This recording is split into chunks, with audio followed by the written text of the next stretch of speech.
Bonjour, alors je ne sais pas si vous vous rappelez, mais quand Paul était venu pour l'anniversaire de Jean-Luc Reichmann sur le plateau, Jean-Luc Reichmann avait promis que toute la petite famille allait venir sur le tournage de Léo Mattei, Brigade des mineurs. Donc ben, voilà, ça a été chose faite, donc on a pu voir toute la petite famille réunie avec Jean-Luc Reichmann, donc c'était à Marseille pour le tournage donc, de Léo Mattei. Donc bon voilà, donc on a pu voir donc Paul avec Lil Kim et puis les autres acteurs, je suis désolé, je les connais pas.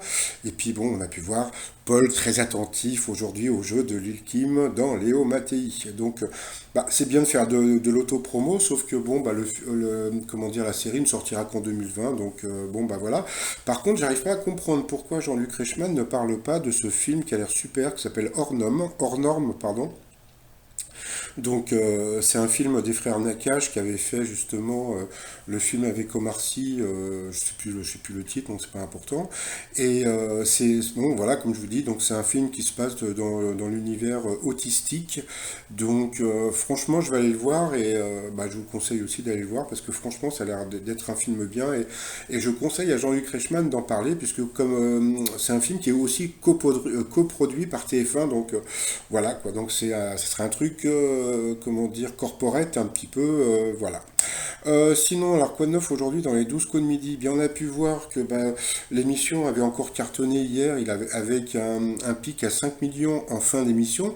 J'ai bien dit en fin d'émission. Pourquoi? Parce que bon, avant, quand Paul était maître de midi, qu'est-ce qui se passait? C'est que les gens voulaient le voir ne pas partir, tandis que maintenant, avec Zineb, les gens regardaient la fin de l'émission parce qu'ils voulaient la voir partir. Donc, je pense que Zineb, franchement, je n'ai rien contre elle. D'accord? Donc, bon, quelle est des questions simples? Ça, c'est le lot de tous les maîtres de midi. Donc, voilà, bon. Qu'elle soit une femme d'origine marocaine, franchement, je m'en fous complètement. Pour moi, il n'y a pas de, comment dire, comme je dis toujours, je suis un terrien et toi terrien. Donc voilà. Non, non. Pour moi, le seul problème que j'avais avec Zineb, je vais vous dire un truc, c'était son côté avocate d'affaires. Voilà. Je suis désolé, quand je la voyais répondre à des questions, quand elle avait répondu à la question du style genre sur le théâtre vaudeville, qu'elle avait dit que c'était du théâtre de ruelle au lieu de dire théâtre de boulevard. Franchement, j'avais trouvé ça un peu space. Et j'ai reçu aussi un message hier sur mon adresse étoile de midi outlook.fr. Bonjour, donc c'était, je sais plus, Pierre-Joseph qui m'a envoyé ce message. Il m'a dit bonjour, êtes-vous certain que Zinette est avocate? Eh ben, j'en suis pas sûr. Donc, bah, je sais pas s'il y a peut-être des gens qui peuvent le confirmer ou pas, mais autant on était sûr que le boulanger était boulanger, que le prof d'histoire était prof d'histoire, mais Zineb, je sais pas, bon, c'était pas une question de tenue, mais même quand elle parlait, je sais pas, elle a cité Booba et Tupac, donc bon, bah Tupac, je veux bien, mais Booba, donc bon. Allez, je veux rien dire parce qu'après vous allez encore penser que je suis méchant avec elle. Bon, bah quand même, elle est jolie, elle avait un joli sourire et tout, mais bon, passons. Allez, sinon, allez, au coup d'envoi la première question. De quel pays la Sardaigne est-elle une région autonome? Donc bien sûr, c'était l'Italie. Après, bon, vous aviez Julien de Toulouse, vous aviez Mélanie et vous aviez aussi le beau gosse Michel. Alors, pour Julien, la première question. Sur les réseaux sociaux, qu'est-ce qu'un brouteur? Alors justement sur mon autre chaîne, le Nillionnaire, bon j'ai pas eu trop le temps de m'en occuper, mais je vais parler des réseaux sociaux, donc les brouteurs, donc c'est les personnes qui essayent de vous soutirer du fric, et je crois que les brouteurs appellent les gens comment dire, à qui ils piquent du fric, ils les appellent les fougous, un nom comme ça, il y a un nom comme ça africain pour dire que bon là, vous êtes les pigeons quoi, donc voilà. Alors, ensuite, pour Mélanie, alors, pour quelle raison connaissons-nous le père de la députée Aurore Berger? Donc ça, c'était facile, donc c'était la voix de Stallone. Après, pour Michel, quel rappeur interprète en duo avec la chanteuse Dorata Dora? Oh là là, je connaissais pas ça. Durata Dora, le tube Zemer, donc c'était Soul King, donc eh bien ça Zineb le savait, donc voilà, très forte en rap.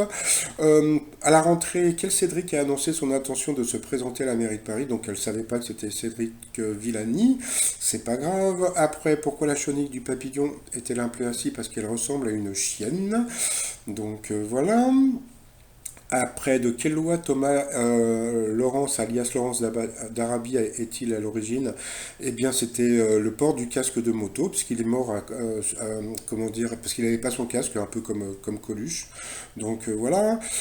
En avion, qui sont les broyeurs de miettes? Eh bien, ce sont les enfants. Quelle chanson d'Edith Piaf fut reprise en 87 par Gainsbourg sur l'album You're Under Arrest? Eh bien, c'était Mon Légionnaire. Grâce à quel ingrédient un cuisinier de food truck a-t-il été sacré vainqueur 2018 de la Coupe de France du burger? Eh bien, c'était noisettes et champignons. Donc, sur cette question, il est passé au rouge. Qui dit rouge dit duel. Il a pris comment dire, il a pris Zineb en duel et je trouve qu'il avait un peu les cojones parce que bon, jusqu'à présent, personne ne la prenait en duel. Donc, bon, bah voilà. Elle a une question dure, franchement, parce que, comment dire, où se trouve le cœur de la banane bleue? Donc, elle a dit la Guyane. Je crois que la réponse était l'Alsace ou un truc dans ce style-là. Donc elle est quand même partie. Donc je vous l'avais dit hier qu'elle allait partir aujourd'hui. Donc bon bah si vous voulez savoir des trucs, abonnez-vous à ma chaîne. Donc c'est en bas à droite. Donc elle part quand même avec 43 550 euros. Et là, comment dire, on lui a offert aussi donc le radio réveil qui fait les lumières du jour. Et ça maintenant je l'ai mis sur mon site. Donc si vous voulez le commander, donc c'est un produit que je commande en Chine. Donc il y a 3 semaines de délai, mais je vous le vends pas cher. Donc voilà. Ensuite, eh bien, Julien, Mélanie et Michel sont retrouvés au coup par coup. Et puis, bah, bon, il y a eu des questions rigolotes. Qui est ou a été avocate? Eh bien, bah, voilà, donc il n'y avait pas Zineb dans le lot. Et après, donc Mélanie est passée donc 2 fois à l'orange, donc au rouge. Qui dit rouge dit duel. Elle a pris Michel en duel qui est tombé sur une question assez simple. Quel bombardier était américain? Donc bien sûr, c'était le B-52. Donc voilà, ensuite Julien et Michel se sont retrouvés en coup fatal. Et puis là, j'ai pas compris parce que bon, comment dire, bah, je pensais que Michel allait gagner et pas du tout. Il a perdu les pédales. Franchement, à quel groupe britannique doit-on la chanson Let It Be? Donc bon, bah, c'était évident que c'était les Beatles. Mais vraiment, comme je dis souvent, je pense que quand vous arrivez en coup fatal, si vous vous plantez à une ou deux questions, après vous perdez carrément les pédales et je pense que c'est à cause de ça qu'il a perdu. Donc voilà, bravo à Julien, donc accolade, donc on a pu voir c'était vraiment sympa ce qui s'est passé entre eux. Après par rapport au coup de maître, donc il s'est planté sur la question d'un bourrin, donc le cheval, donc pourtant c'était simple, mais bon passons. Bon il a quand même gagné 2000 € à partager avec la cagnotte des 150 000. Dans l'étoile mystérieuse, eh bien c'est toujours Étienne Dao, donc bah, il y a un nouvel élément, là je vois pas très bien ce que c'est. Donc voilà. Alors quand l'étoile sera entièrement découverte, je l'enverrai à Étienne Dao qui habite à deux pas de chez moi. Bon, pour essayer d'avoir un son d'Étienne Dao sur ma vidéo, donc ça serait super sympa. Et puis bah, pour finir, bah, comme je vous ai dit, donc le fameux réveil, lampe de lumière du jour, bah, qui est sur mon site. Voilà, donc attention, il y a 3 semaines de délai pour le recevoir directement chez vous. Et puis, bah, comme ce soir, il y a le Capitaine Marlowe, donc je peux pas, j'ai Capitaine Marlowe, et faut pas me gonfler les ovaires. Tout ça sur mon site trosmignon.com, le lien sous la vidéo. Et sinon, je vous souhaite, pardon, une agréable journée, et je vous dis à très très très très vite. Bye bye.